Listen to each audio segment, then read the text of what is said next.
আটা দিয়ে তৈরি আলুর পুরভরা এমন রেসিপি আপনি যদি একবার বানিয়ে খান, আপনি কিন্তু বারবার বানাবেন। আর এটা বানিয়ে বাচ্চাদের টিফিনে দিতেও পারেন বা নিজেরা সকালে জল খাওয়ারে বা ডিনারে কিন্তু সহজেই খেতে পারেন। এটা বানানো সেভাবে ঝামেলা কিছু না, খুবই সহজ রেসিপি, সবারই কিন্তু ভালো লাগবে।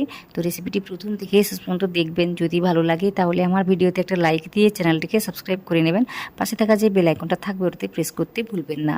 তো তাহলে চলুন ভিডিওটি শুরু করে দিই। তো সবার প্রথমে নমস্কার, কেমন আছেন সবাই? আশা করি ভালো আছেন। শুভ্র শান্তি ব্লগে আপনাদের সবাইকে স্বাগত জানাই, আমি শান্তি। এই রেসিপিটি বানানোর জন্য আমি এখানে নিয়েছি 1 কাপের মতো আটা আর 1 কাপের মতো ময়দা। আপনারা চাইলে শুধুমাত্র আটা দিয়ে বা শুধুমাত্র ময়দা দিয়েও বানাতে পারেন। আমার কাছে আটাটা বেশি ছিল না, তাই দুটো মিশিয়ে আমি কাজটি করেছি। তারপর আমি লবণ দিয়েছি, তারপর 2 চামচের মতো তেলটাকে দিয়ে ভালোভাবে মিশিয়ে নিচ্ছি। তো ওই যে বললাম, আটা দিয়েও বানাতে পারেন, ওতে কিন্তু খেতে ভালো লাগে। আর ময়দা দিয়ে বানালে দেখতে ভালো লাগে। তো যেটা ভালো মনে করবেন সেটা দিয়েই কাজটি করে নেবেন। তো মোটামুটি সব কিছুকে ভালোভাবে মিশিয়ে নিয়েছি। মিশিয়ে নেওয়ার পর আমি জল দিয়ে সুন্দর করে একটা ডো মেখে নেব। যদি আগে থেকে মেখে রাখা ওই যে আটা ডোটা বেঁচে থাকে তাহলে ওটা দিয়েও কিন্তু কাজটি করতে পারবেন। সেভাবে ঝামেলা কিছু না, শুধুমাত্র তেলটাকে একটু মাখিয়ে নেবেন, তারপরে এই কাজটি করে নিতে পারেন। এতে করে এই যে রেসিপিটি বেশ নরমভাবে তৈরি হবে, না হলে কিন্তু একটু শক্ত শক্ত মনে হতে পারে। তো আজকে একদম আমি ফ্রেশভাবে তৈরি করছি। তো আমি মাঝে মাঝে কী করি, যখন ওই ডোটা বেঁচে যায় ওটা আমি রেখে দিই, রেখে দিয়ে তারপর এইভাবে আমি কাজটি করে ফেলি। এতে করে কিন্তু সময়টা অনেক কমই লাগে আর খেতে কিন্তু দুর্দান্ত লাগে, তাই বলছিলাম। তো এইভাবে কাজটিও করতে পারেন। তো মোটামুটি জলটাকে দিয়ে সুন্দর করে একটা ডো মেখে নিয়েছি। খুব কিন্তু শক্তও হবে না, খুব নরম হবে না। তো একটু নরম হলে হবে, কিন্তু বেশি শক্ত করা যাবে না। তো এটা মাথায় রাখবেন। তো এইভাবে আমি 5 মিনিটের জন্য রেস্টে রেখে দেবো। সময় বেশি দিলে আরও ভালো। তো আমি 5 মিনিটের জন্য রেখে দিয়েছি। আর এইদিকে কী করেছি, কয়েকটা আলু সিদ্ধ করে রেখেছিলাম, তো ওটাই নিয়েছি, ওটাকে গ্রেট করে নিচ্ছি, বা আপনারা চাইলে একটু ম্যাশ করেও নিতে পারেন। তো মোটামুটি এইভাবে একটু গ্রেট করে নিয়েছি। তারপরে কিছু মশলা মেশাচ্ছি এটাকে একটু স্বাদের করে নেওয়ার জন্য। তো পরিমাণ মতো লবণ দিয়েছি, ভাজা জিরের গুঁড়ো দিয়েছি, ধনে গুঁড়ো দিয়েছি, একটু গরম মশলার গুঁড়ো দিয়েছি, তারপর একটু চাট মশলা দিয়েছি। তো এইগুলো দিতেই হবে, দিলে কিন্তু খেতে দুর্দান্ত লাগে। তো আজকে আমি নিরামিষভাবে বানাবো বলে শুধুমাত্র আদা দিয়ে আর কাঁচা লঙ্কা দিয়েই কাজটি করেছি।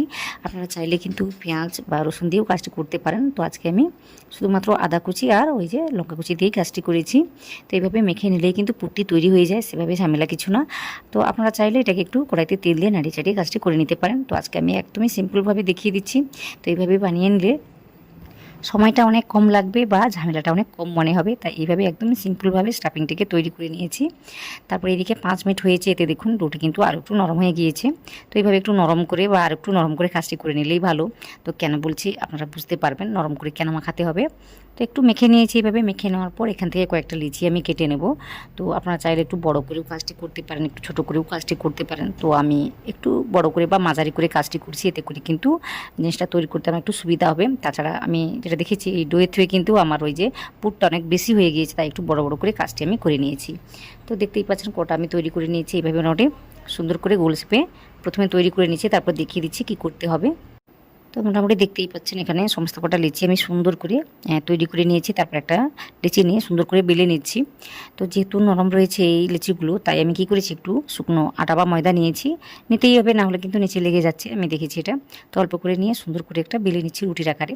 তো রুটির আকারে না, একটু ছোটো করেই বেলে নিচ্ছি। আপনারা দেখতে পাবেন কীভাবে কী কাজটা করি আমি। ঠিক এইভাবে পুরো রেখে কাজটা আমি করেছি। তারপর ওই যে এখানে পুরটিকে দিচ্ছি। তো একটা কথা বলে দিই, এখানে আমি অনেকটাই পুর দিয়ে ফেলেছি, অতটা না দিলেও হবে, কারণ আমি এখানে অনেকটাই পুর বানিয়ে ফেলেছি, তাই একটু বেশি করে দিয়েছি। আপনারা একটু অল্প করে দেবেন, দেওয়ার পর তারপর কাজটি করবেন, এতে করে আর ফেটে যাবে না।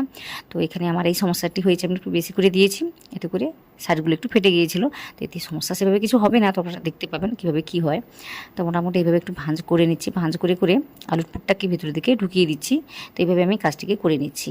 করে নেওয়ার পর মুখটাকে মুড়ে বা সিল করে দিচ্ছি। তো একটু জল লাগিয়েও কাজটি করতে পারেন। আর এখানে যেহেতু এই যে লেচিগুলো বা ডোটা বেশি নরম করে আমি মেখেছিলাম, যার কারণে সেভাবে আমার কিছু অসুবিধা হবে না, এমনিতেই কিন্তু আটকে যাবে। তো আটকে দেওয়ার পর আমি কি করেছি, একটু প্রেস দিয়ে দিয়ে বা চাপ দিয়ে দিয়ে এইভাবে একটু কাজটি করে নিয়েছি। তারপর একটু বেলে নিয়েছি, হালকা একটু এই ময়দা নিয়েছি। নেওয়ার পর হালকা হাতে বেলে নিতে হবে, না হলে কিন্তু ফেটে যাবে। তো আপনারা দেখতেই পাচ্ছেন একটু কিন্তু ফেটে গিয়েছে। তো এই জন্য বলছিলাম একটু পুরু রেখে কাজটি করতে হবে বা হালকা হাতে বেলে নিতে হবে। তো মোটামুটি এইভাবে আমি বেলে নিয়েছি। তো সমস্ত কোটাই রেসিপি এইভাবে আমি তৈরি করে নিচ্ছি। তারপর দেখাচ্ছি কী করতে হবে। তো এদিকে কড়াইতে তেলটাকে দিয়েছি, তেলটা ভালোভাবে গরম করে নিয়েছি। তাছাড়া কয়েকটা আমি ভেজেও নিয়েছি, তারপর আপনাদের আমি দেখাচ্ছি, কারণ তখন কারেন্টটা চলে গিয়েছিলো, আমি দেখাতে পারছিলাম না আপনাদের। তো এখন মোটামুটি দেখাতে পাচ্ছি। তো এখানে গ্যাসের ফ্লেমটাকে মিডিয়াম রেখে তেলটাকে গরম করে নিয়েছি। বেশি কিন্তু তেলটা গরম করে নেওয়া যাবে না, মিডিয়াম রেখেই কাজটিকে করতে হবে, এতে করে কিন্তু জিনিসটা সুন্দরভাবে ভেতর থেকে ভাজা হবে। তাহলে কিন্তু খেতে ভালো লাগবে। আর দেখুন এইভাবে মোটামুটি লাল করে ভেজে নিয়েছি। তো একই রকমভাবে সবকটাই ভেজে নিয়ে তারপর আপনাদের আমি দেখাচ্ছি। তো দেখুন ভেজে নিয়েছি, এইভাবে কিন্তু ফুলে পেঁপে উঠবে। আর যদি সাইডগুলো ফেটে যায় তখন কিন্তু এভাবে ফুলে পেঁপে উঠবে না। তো ওইদিকে একটু খেয়াল করবেন। তো আশা করি আজকের রেসিপিটি আপনাদের ভালো লেগেছে বা সহজ মনে হয়েছে। যদি ভালো লেগে থাকে তাহলে আমার ভিডিওতে একটা লাইক দিয়ে চ্যানেলটাকে সাবস্ক্রাইব করে নেবেন। পাশে থাকা যে বেল আইকনটা থাকবে ওটাতে প্রেস করতে ভুলবেন না। আর আজকের রেসিপিটি আপনাদের ভালো লেগে থাকলে সেটা কিন্তু কমেন্টে জানাবেন। আপনাদের কমেন্টের আশায় থাকি, তো অবশ্যই একটা কমেন্ট করে জানাবেন।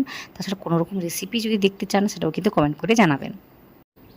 তো আশা করছি আজকের রেসিপিটি আপনারা সম্পূর্ণ দেখেছেন, ওই প্রথম থেকে শেষ পর্যন্ত। আপনারা যারা দেখেছেন আপনাদের সবাইকে অনেক অনেক অনেক ধন্যবাদ জানাই।